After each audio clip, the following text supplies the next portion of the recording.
I'm spending some time on myths, lies, and half-truths, how misreading the Bible neutralizes Christians and empowers liberals, secularists, and atheists. And it's based upon a book that I've written with the title Myths, Lies, and Half-Truths. And it deals with a number of these. I've mentioned politics is dirty, our citizenship is in heaven, just preach the gospel.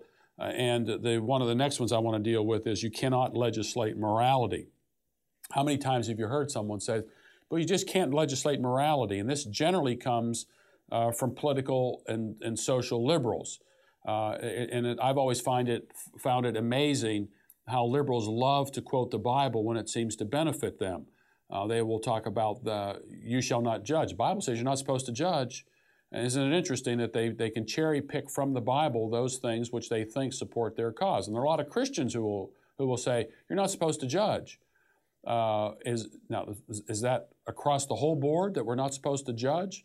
Is it across the whole board we're not supposed to impose our morality on other people? If we are to really be consistent with the idea of you shall not judge, then every judge should step down. We shouldn't have any judgment at all. We shouldn't have a Supreme Court. We shouldn't have lower courts. We shouldn't have traffic courts. We shouldn't be judging in anything. The people say, well, we're not supposed to judge personally with people. And so if a man beats his wife, we're not supposed to judge him regarding that. If someone abuses his children, we're not supposed to judge him regarding that. If someone drives recklessly, we're not supposed to judge them regarding that. If someone drinks and drives, we're not supposed to judge them regarding that.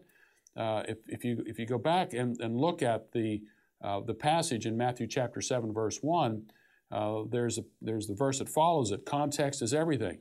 Jesus says, don't judge, for in the way that you judge, you also will be judged. Jesus is simply saying there, don't be a hypocrite in your judgment.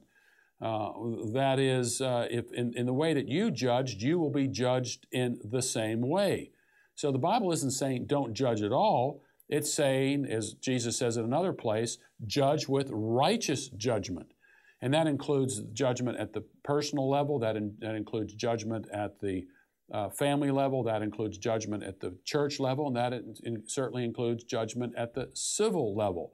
Again, not to have two standards of justice, two standards of judgment, one for me and one for you.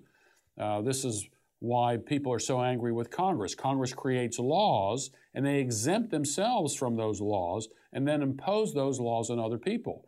Congress did this with Social Security. When Social Security was first implemented, Congress exempted itself from the Social Security Administration. It had its own private pension fund that yet compelled other people to get in to be brought into Social Security. This was all changed in 1983, but it took them more than 50 years in order to make that change. But Congress does the same thing with health care. Congress will not put into legislation that they are under the same health care legislation as we are. So this is what the Bible talks about when it says, thou shalt not judge. It means don't use two standards of judgment. Don't use a standard of judgment for yourself and then use a standard of judgment for someone else. And then coupled with that is this idea you cannot legislate morality. Yes, you can. Every law on the books today is somebody's view of morality. Whatever the case might be, whether it's promotion of housing subsidies, people will make the argument we need to really help the poor. That's somebody's view of morality. Even those who propose that we should support abortion on demand, that's somebody's view of morality. We need to take consideration of the woman's plight in life and bringing this baby to term. The healthcare debate again. We keep hearing about how it's immoral that people don't have health care. So in all these cases, somebody's view of morality is being legislated. So the real question is whose morality should be legislated, number one, and then what is the jurisdiction of legislation regarding that morality, number two. So the question comes down to where do we go to determine where morality comes from? Does it come from the state? That is whatever a civil magistrate says is law, kind of a divine right? Is that now law? Is that the standard? Is the king the standard of law? is the democratic process. That is, the 50% of the people plus one say this is law, is now that law, and therefore that should be legislated. Should the people's representatives be the law? The idea that it's the consent of the governed in this case, where our representatives represent us, and so if one group of people, you can get the support of one group of people over the rest of the people, does that become law? Is that now authoritative? So the foundation of law is extremely important in determining what should be legislated. And then the second part is jurisdiction. How much legislation can take place? Is it really proper for the civil magistrate to legislate across the board? And we would, of course, say no to that. The civil magistrate has jurisdictional limitations. And so just to say that, that all law is and all morality is legislated, that does not follow that every single law that Congress implements is a legitimate law for it to legislate. We've seen this over and over again in our country, that the civil magistrate takes on the role of every time it implements a law, that law somehow is legitimate for them to implement. If you look at the Constitution of the United States, the Constitution is very specific on the limitations on the civil magistrate. The Constitution is a document of enumerated powers. If those powers aren't listed in the Constitution, the federal government does not have the authority to legislate in that area. And then it states in there that then the next step down is the states, and the states have their constitutions.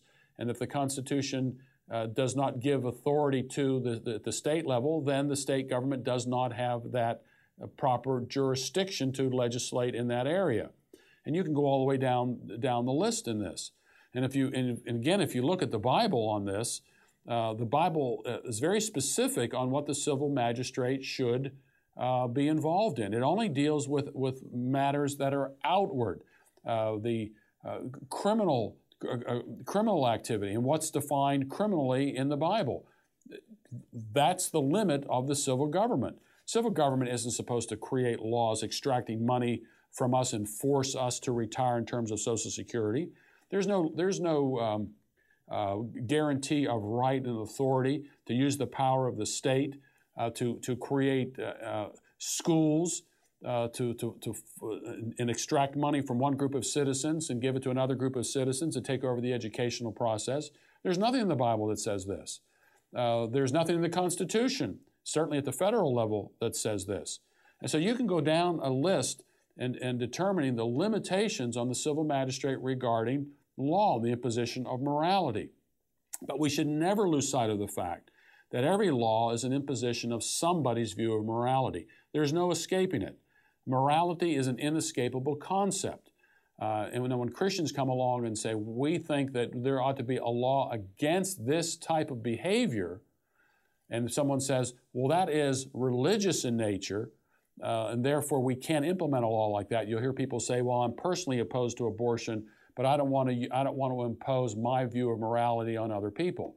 Well, I'm personally opposed to murder, but it doesn't stop the civil magistrate from putting laws on the books stating what constitutes murder. Or I'm personally opposed to slavery, but that didn't stop legislators from implementing laws against slavery. There are lots of things that people are personally opposed to and that the civil magistrate should in fact be opposed to, because that is the civil magistrate's jurisdiction. And so what we need to do is to understand the jurisdictional responsibilities and limitations of the individual, the family, the church, and the state. And then therefore we can get a proper understanding of what it means to legislate morality.